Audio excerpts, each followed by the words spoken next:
Some things feel abhorrent the first time you try it, like wine, cheese, coffee, and my first meeting with you. Unlike my first wine and cheese tasting, meeting you was unplanned.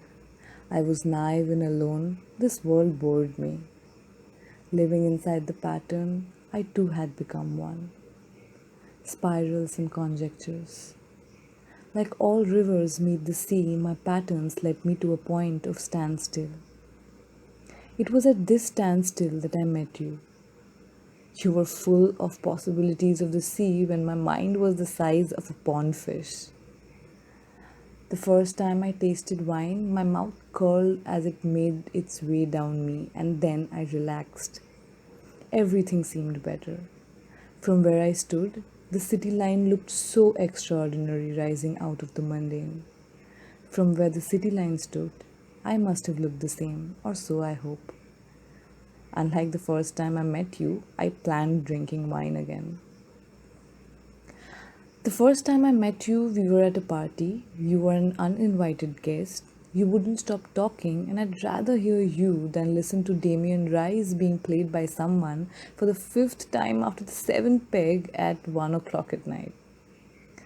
You looked lonely, and I have savior complex. I offered an ear, and you told me your doubts. Maybe you were drunk too. Maybe you had not been heard for a very long time.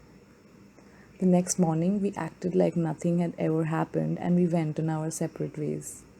It had slipped my mind to ask your name. I always tell that I don't believe in coincidences. All that happens does because it was meant to be, even from before we were born. What our minds conceive, motivate, discourage, fear, love, and let go, it's all written. There's a beautiful word in Urdu for it. Maktub. It's all written. Maybe it is. Maybe it is an age old way to escape responsibilities. I don't know. I went back to my old life after that night. It's always easy to slip into patterns. What is hard is knowing you have lived better. Soon memory gave place to void, and eventually you were gone. Many wine tastings came and went. Unlike wine, you're not expensive. There is no money that can buy you. You're like a good night's sleep.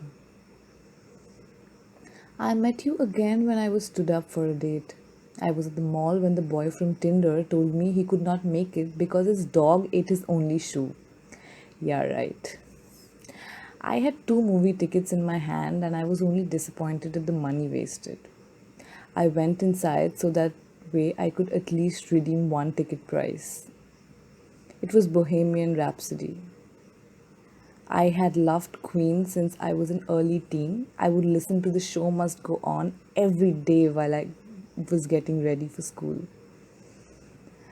I was already done with three-fourths of my popcorn when I realized you were there in the theater too.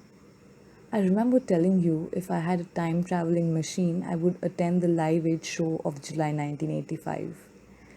This time I was talking more. I have always taken time to open up, but like wine, you suited me very well. After the movie, we went out to eat.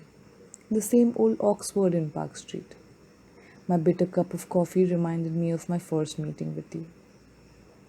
As I sipped more of that hot coffee in the cold winter evening, I understood why some things take time to be liked, why some things get better only with time.